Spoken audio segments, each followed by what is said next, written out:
Bismillahirrahmanirrahim. Assalamualaikum warahmatullahi wabarakatuh. Perkenalkan, nama saya Muhammad Fadlan Kintara dengan nomor pokok mahasiswa 24215111111 dari kelas 2024A jurusan Pendidikan Matematika akan melakukan wawancara dengan guru untuk memenuhi tugas mata kuliah profesi pendidikan yang diampu oleh Dr. Sukirwan SPD MPD. Langsung saja, kali ini saya akan melakukan wawancara dengan Ibu Sri Rahayu dengan jabatan sebagai seorang guru prakarya di MTS Negeri 9 Kuningan. Langsung saja ke pertanyaan yang akan ditanyakan. Untuk yang pertama adalah, sebagai seorang guru, apa saja tugas utama yang harus Ibu laksanakan? Untuk tugasnya itu tugas secara umum saja, secara generalisir. Jadi misalkan tugasnya ya seperti yang kita tahu, tugas kita guru kan mengajar, mendidik murid dan sebagainya. Mungkin bisa Ibu jelaskan ya? Yang tentunya yang pertama, tugas yang pertama adalah mengajar sesuai tupoksinya masing-masing. Kebetulan Ibu di sini mengajar prakarya dan ada tambahan juga sama PKN. Nah, yang prakarya itu ya tentunya yang pertama itu adalah mengajar di depan kelas ya.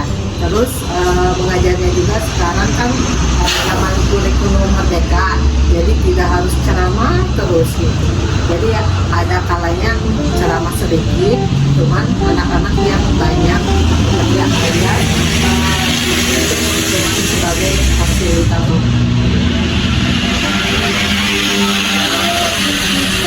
Untuk selanjutnya, bagaimana pendapat Ibu mengenai beban tugas yang harus diselesaikan? Tadi kan Ibu bilang kalau Ibu mengampu 2 mata pelajaran ya, prakarya sama PKN. Menurut Ibu sendiri, bagaimana pendapat mengenai beban tugasnya? Apakah beban tugas tersebut sudah seimbang dengan sumber daya dan waktu yang tersedia? Ya, alhamdulillah sih masih bisa terhandle gitu ya, khususnya yang prakarya gitu. Karena yang saya ajarkan di kelas 9 itu pas prakarya itu masih memakai kurikulum kurikulum 13. Sedangkan kalau yang kelas 7 itu kurikulum merdeka, dan jamnya juga lebih banyak. Yang PKN itu 3 jam. Kita asal bisa membagi-bagi waktu, dan memang alhamdulillah Pak Direktur itu membagi tugasnya sesuai dengan orang-orang yang sudah bisa menangani pelajaran tersebut. Berarti untuk pendapat Ibu mengenai beban tugasnya sudah terhandle dengan baik? Ya, alhamdulillah sih. Selanjutnya, bagaimana pandangan Ibu terhadap kurikulum yang berlaku di sekolah saat ini? Kan kita ketahui kalau udah dari 2 tahun ke belakang bahwa kurikulum di tingkat sekolah SMP SMA itu sudah menjadi kurikulum merdeka. Kan kurikulum merdeka itu kurikulumnya sangat berbeda jauh dengan kurikulum 2013, yang dimana kurikulum merdeka lebih mengedepankan kepada proyek. Itu bagaimana pandangan Ibu terhadap kurikulum tersebut? Apakah dapat dikatakan lebih baik atau bagaimana menurut pandangan Ibu? Sebenarnya kurikulum tentu mempunyai kelebihan masing-masing dan ada kekurangan masing-masing. Selama ini di MTS Negeri 9 itu menggunakan kurikulum merdeka khusus yang kelas 7 sama 8, itu mereka enjoy saja gitu. Terus gurunya juga enjoy gitu ya. Terus anak-anak lebih suka ke proyek. Kemarin juga pas yang terakhir di semester 1 itu kita membuat proyek memanfaatkan limbah kertas dari koran gitu, membuat peta gitu. Jadi mereka lebih enjoy dengan kreasi proyek itunya gitu. Kalau yang kurtilas juga sama, cuman emang ada beda-bedanya sedikit sih, hampir sama sebenarnya. Berarti menurut Ibu dalam kurikulum mengajar ini, kurikulum merdeka dapat dikatakan lumayan berhasil karena menggugah si murid tersebut untuk lebih kreatif dalam berpikir karena harus mengerjakan proyek juga ya Bu? Iya, ya lumayan berhasil sih. Cuman ya mungkin kita rada minimnya itu harusnya lebih difasilitasi oleh sekolah tentang bahan-bahan, alat-alatnya. Jangan sampai meminta ke anak-anak atau anak-anak menyediakan sendiri. khususnya yang bahan-bahan yang susah. Jadi kembali lagi kalau ini mah harus ada faktor pendukung dari sekolahnya juga, jangan terlalu membuat murid terlalu terbebani. Jadi keduanya harus saling berkesinambungan ya, Pak. Untuk berikutnya dalam metode pembelajaran ibu melakukan metode pembelajaran seperti apa yang sering ibu lakukan dalam kelas? Apakah metode pembelajaran yang biasanya yang terjadi di Indonesia, yaitu guru hanya mengajar saja atau menjelaskan ulang tentang materi yang ada di buku, atau bagaimana? Atau ibu melakukan metode pembelajaran seperti di perkuliahan yang membagi siswa menjadi beberapa kelompok, lalu dibagi materi untuk dipresentasikan oleh siswa tersebut, atau metode pembelajaran yang lainnya? Ya biasanya kalau awal-awal pertama masuk itu tentu anak-anak, tentunya kelas 7 khususnya yang kelas 7 itu kan dari masa anak-anak transisi dari SD ke MTS gitu ya, jadi masih ada sifat anak kecilnya begitu. Jadi harus pertamanya itu pertemuan pertama sama kedua pasti itu penjelasan dulu, harus sabar gitu ya. Terus yang berikutnya nanti ada latihan-latihan, terus ada praktek juga biasanya seperti itu. Kalau di metode pembelajaran ibu lebih mengedepankan kepada latihan atau mengajarkan dari definisi pembelajarannya tersebut, menggali lebih jauh tentang materinya, atau lebih mengedepankan kepada latihan untuk terus mengasah dari pemikirannya? Biasanya sih tergantung situasi di sekolah juga ya, seperti sekarang semester 2 banyak terganggu gitu, jadi daripada anak-anak jam kos, lebih baik anak-anak mengisi latihan. Sedangkan kalau memang ada waktu luangnya banyak gitu, tidak terganggu itu melakukan praktek. Contohnya yang paling sederhana adalah menyanyi lagu-lagu daerah atau menari. Itu kan membutuhkan waktu yang lama. Nah, tapi anak-anak memang senang dengan praktek seperti itu.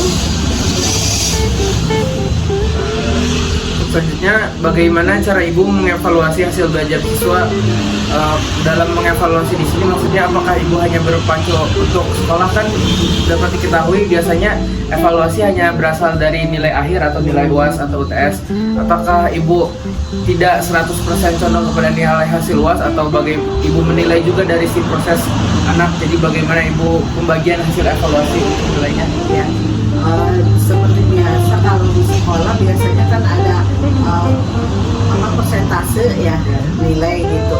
Nah, tapi ibu pribadi itu biasanya menilai dari anak itu dari dia keaktifan, apakah dia menulisnya rajin, terus latihannya, suka memantau juga ke anak-anak. Jadi siapa yang suka ngerjain sendiri, siapa yang suka nurut, seperti itu biasanya. Terus dari praktek-praktek, terus biasanya kalau evaluasi suka menanyakan juga ke anak, apakah menyenangkan belajar sama ibu gitu atau enggak, apa kekurangannya, apa kelebihannya, seperti itu, biar untuk koreksi diri sih sebenarnya itu.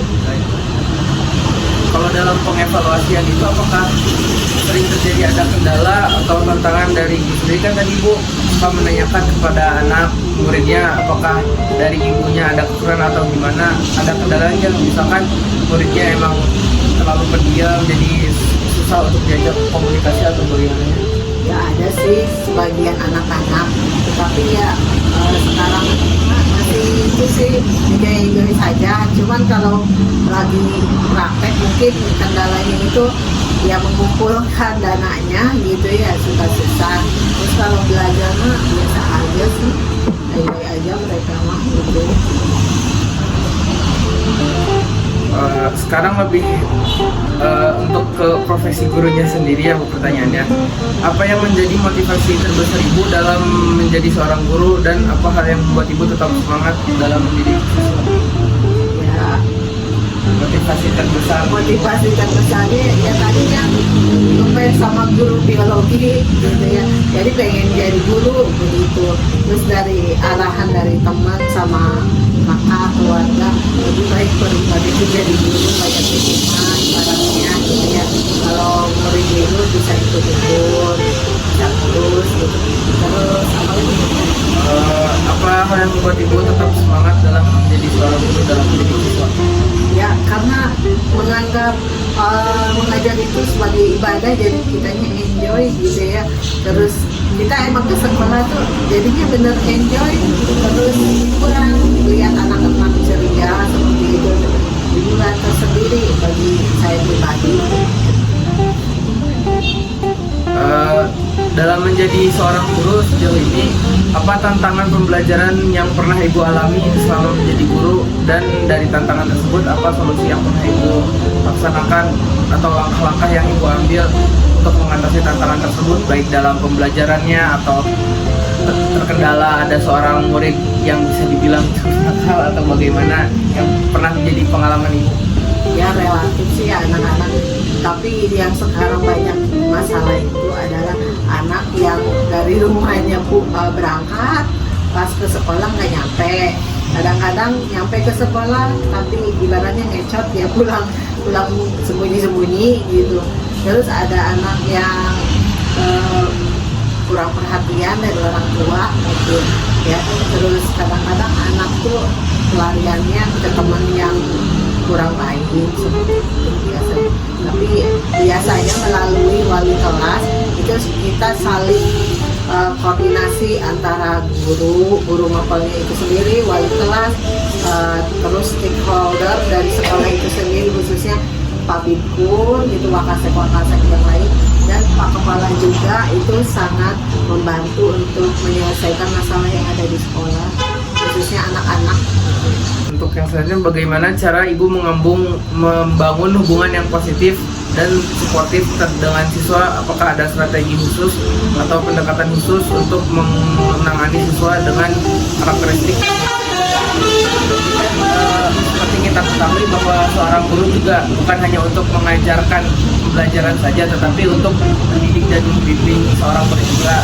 Nah, untuk ibu, untuk berkomunikasi dengan seorang siswa tersebut, pendekatannya seperti apa? Atau apakah diajak bicara atau bagaimana? Kan satu kelas itu pasti terdiri dari lumayan banyak orang, jadi untuk terhadap karakteristik yang berbeda-beda, bagaimana cara pendekatan ibu di kelas?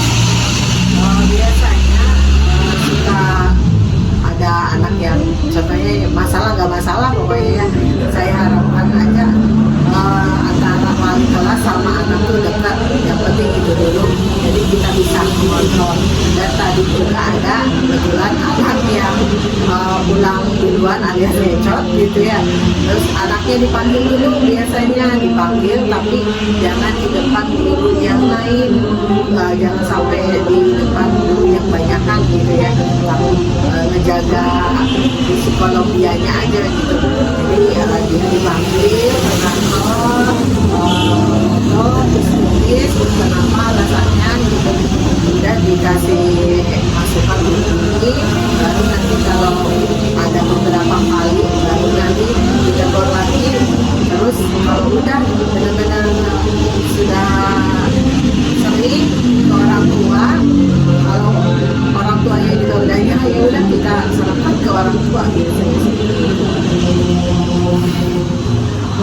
Untuk pertanyaan terakhir saja ya, sebagai seorang guru yang udah berpengalaman lah, apa pesan dan nasihat dari ibu yang ingin ibu sampaikan kepada calon guru di masa depan?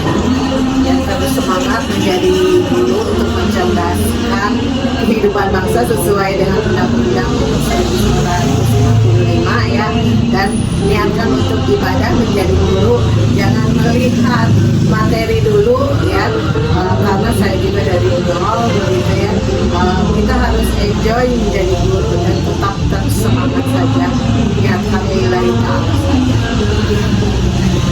Baik, mungkin wawancara yang dapat saya lakukan dengan Ibu Sri cukup sekian. Terima kasih telah menonton video ini sampai akhir. Wassalamualaikum warahmatullahi wabarakatuh.